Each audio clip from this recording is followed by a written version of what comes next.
Chapter 18, The Cabin, by Justin Rosales. After arriving back in State College, I returned to my normal schedule. I went to class, did my homework, worked in the research lab, and hung out with my friends. No one, except for a few of my close peers, knew about my trip to California, and I acted as if nothing had ever happened, even though I felt completely different. I was still interested in Tumo and hoped to pursue it more, but I didn't know what more there was for me to do. A few weekends after my trip, I showed Preston, my brother, what the form of Tumo looked like. He told me that the motions just looked ridiculous. The following weekend, Jarrett and I went to his cabin to hang out and discuss my trip.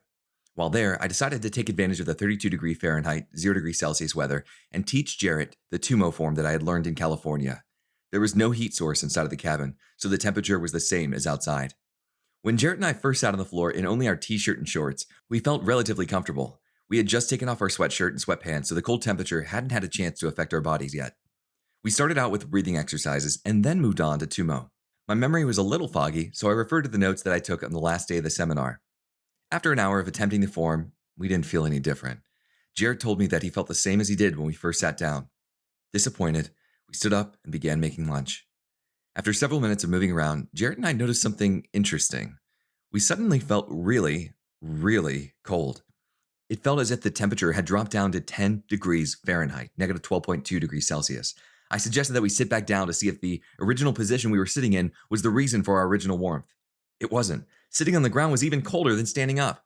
Jarrett and I were intrigued. We began performing Tumo again to see if it had anything to do with the heat, and we were amazed as we regained our warmth a half hour later.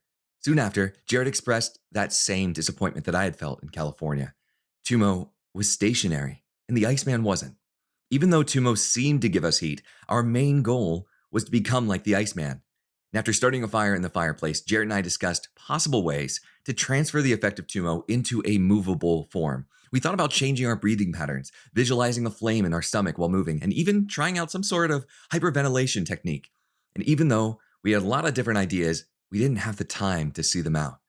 Jarrett and I were both very busy and had to return to college the following morning. So that night, our excitement fizzled out with the fire as we fell asleep.